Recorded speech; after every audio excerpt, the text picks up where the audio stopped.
And now, the star of the show, Jordan Rogozinski. Hi, folks. Welcome back to the Jordan 411 Sports Show. Today we're going to talk about the Blue Jays' heartbreaking loss. We're going to talk about the Jets rolling and the Bombers' playoff disappointment. I would welcome Jeremy to the show. Yeah, welcome, Jordan. Nice to be back. And we'll get right into it here. Yeah, that was so heartbreaking for the Blue Jays losing the World Series. It was tough for Canada. I mean, I think all of Canada felt that, never mind just Toronto. Yeah. It was very sad.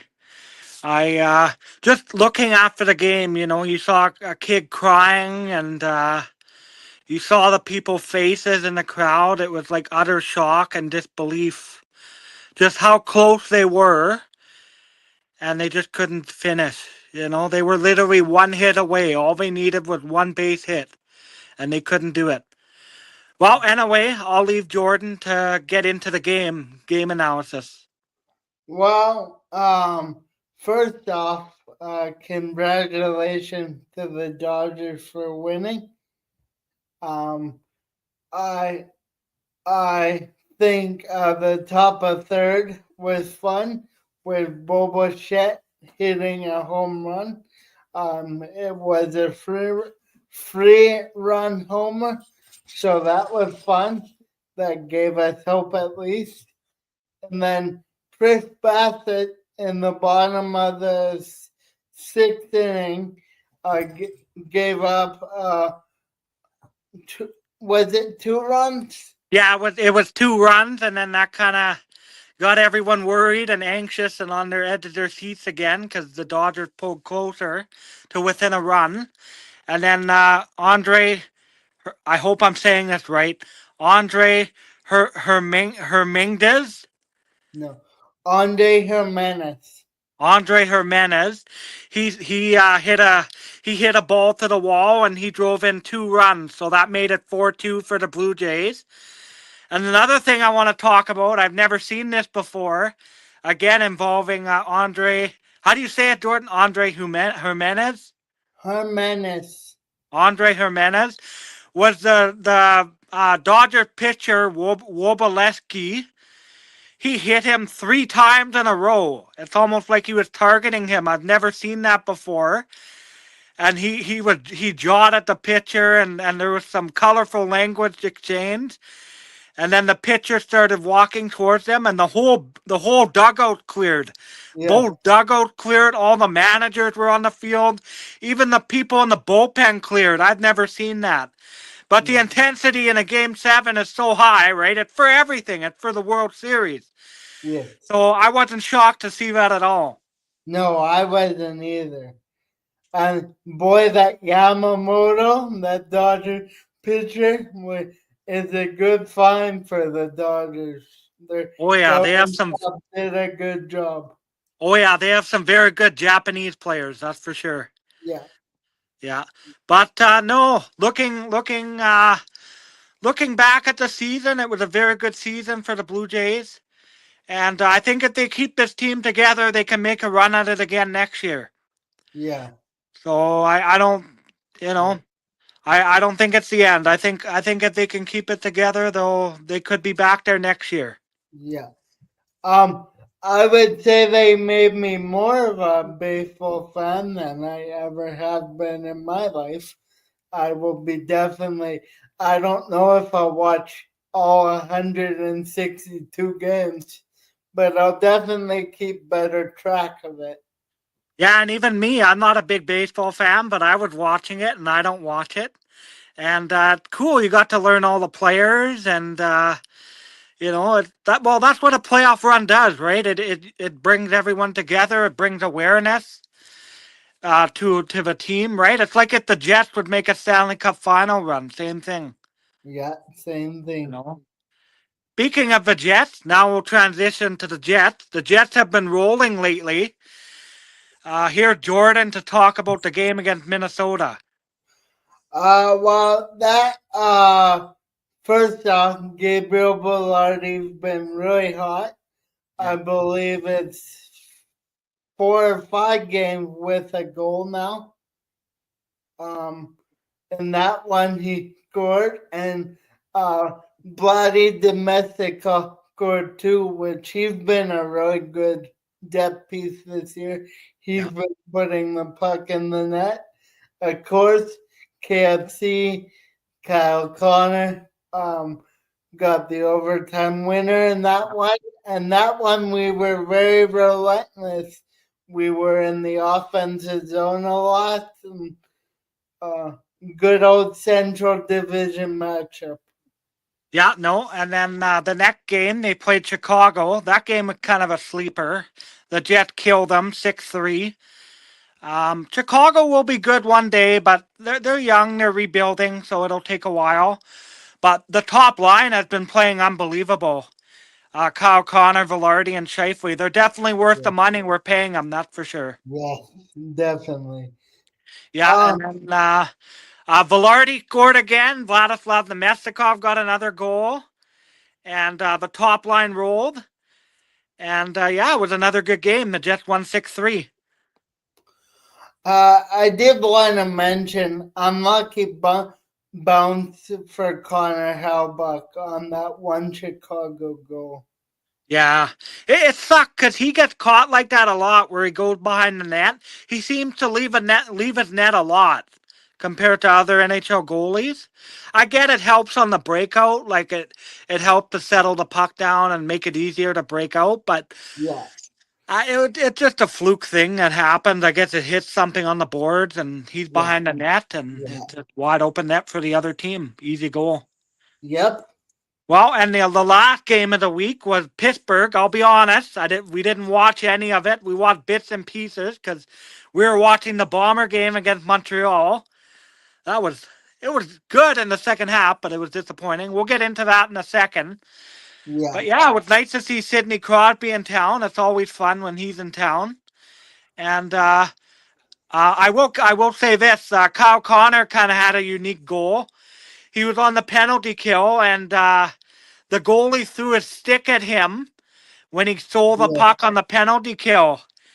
And he was rewarded a penalty shot, and he scored. You don't see that too often. And yeah, the top line was good. Morrissey got his first goal of the season, so that was good. And I'll just touch on this. Adam Lowry was skating today, so it'll be. He will return. Yeah, it looks like he'll play tomorrow, so that'll just add more pieces to the puzzle. Yeah. And I think Sandberg and Perfetti are close. They're skating in non-contact. Yeah. But Nanette, Barron and Gustav Nyquist are still out. Yeah, day to day, whatever that means. Yeah, no, the Jets are doing good. They're near the top of the NHL. They're near the top of the division. But again, it'll be about playoff time in April. That's all that matters. Yeah. The Jets are we know what this team can do in the regular season.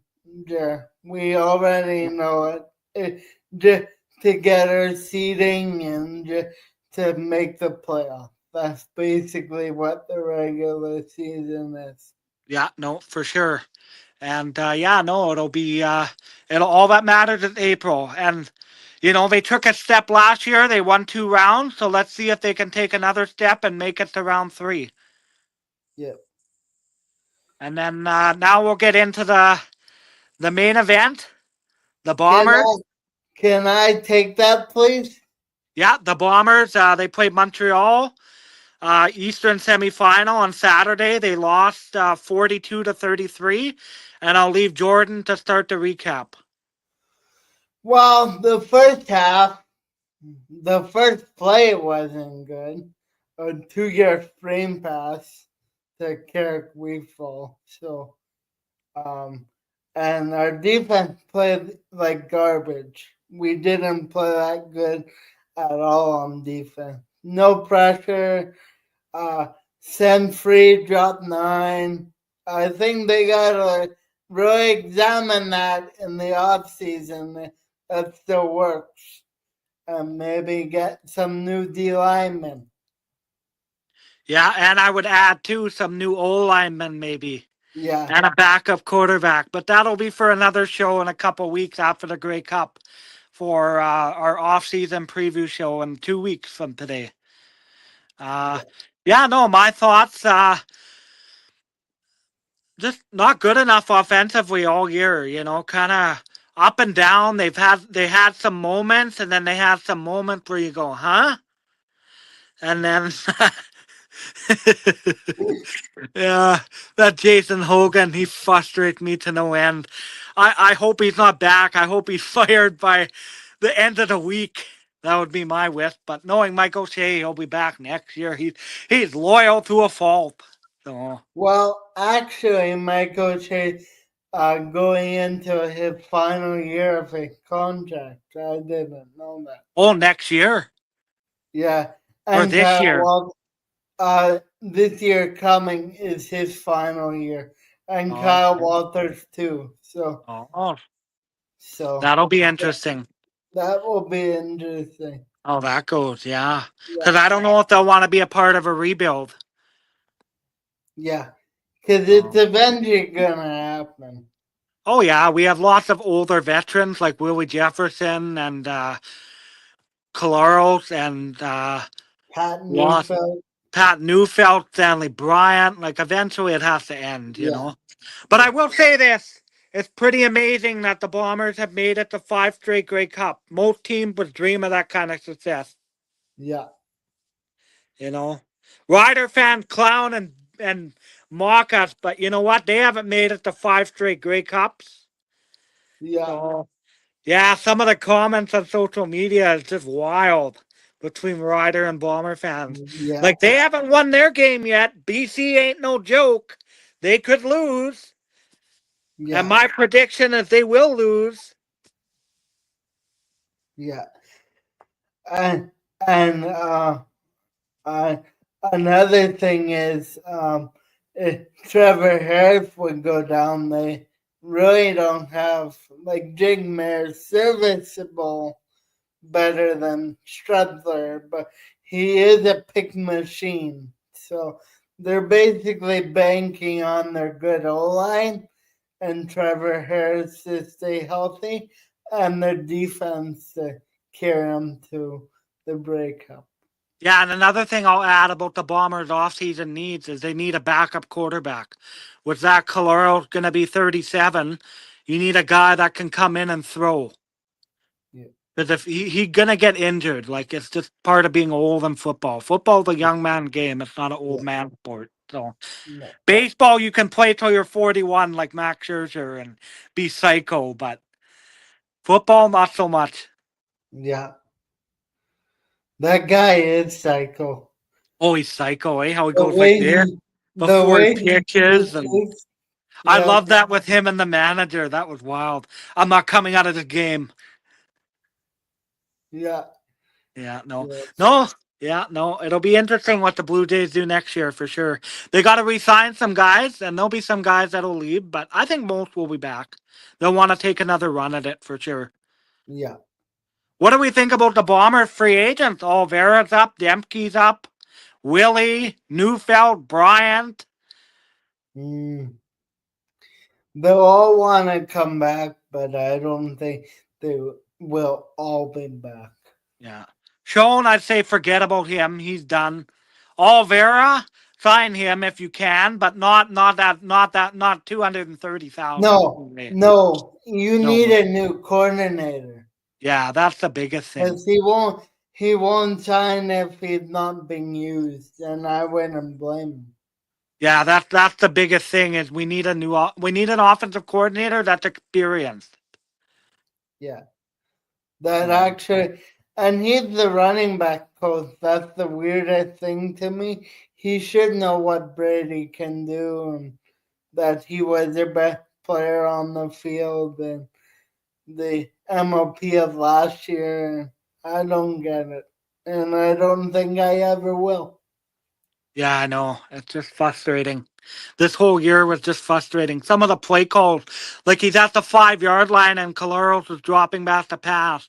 I remember Labor Day, before the half, all he had to do was run the ball. No, he dropped back to pass, and Kalorok gets sacked, and then that pushes us out of field goal range.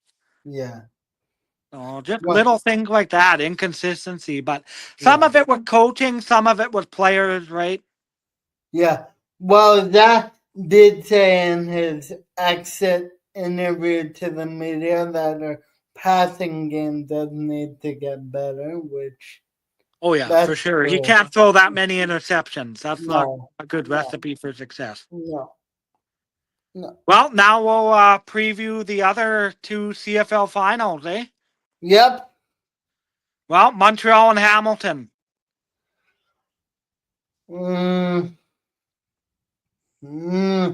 I got. I want Hamilton. I want Hamilton because I believe they have the second longest drought or the longest drought. Yeah, 99. They haven't won it since 1999. Yeah. So But yeah, no. I predict Hamilton. Yeah, that game will be interesting. How we'll see. If we were that crappy or if Montreal was that good. Like we'll see, right? But Hamilton's at home. The Hammer's a tough place to win. Bo Levi's playing well. He has all the weapons. But yeah, no. I think. Yeah. Oh, go ahead, John. They didn't play that well going into the playoffs. No, and that's the thing that has me questionable. I'm hesitant to pick them, but I would still pick them. Yeah, no. Yeah, I think Hamilton too, for sure. And the West, I think BC. Yeah. I'm calling this right now. There will be Saskatchewan will not win the West Final. BC will win the West Final. And if they do happen to win, then I'm going for the Eastern team. Yeah, we're going to the Grey Cup on November 16th. So yeah, if Saskatchewan's in it, I hope they're not. I hope BC beats them. I want them to beat them so bad. Because then I'll probably go for BC if BC's in it, for sure. But if Saskatchewan's in it, I'm going for the Eastern team, even if it's Montreal. I'm not a big Montreal fan, but screw Saskatchewan. I can't stand them. Yeah. Oh. So please like and subscribe, folks. We appreciate. Yeah, and BC hasn't won on that cold final for the last two tries. So it'll be interesting how they adapt to the cold. Oh yeah, that's true. That's another thing, yeah. Because they've been here the last few times. Yeah, and they haven't won, so yeah, it'll be interesting. A dome team going outdoors, that's not easy. And even practicing in BC, it doesn't get as cold as Saskatchewan and Winnipeg. No, it doesn't. No, yeah. Yeah, no, it'll be interesting. Well, do you want to wrap it up, Jordan? Well, please like and subscribe. Folks, I would really appreciate it. If you don't know how, you can always get in touch with me. I'm on Twitter, on Facebook, on social media, and my brother too. And thank you all for watching. Hope you enjoyed this episode, and we'll be back next week. Yeah, see you guys next week. Bye. Thank you. Bye.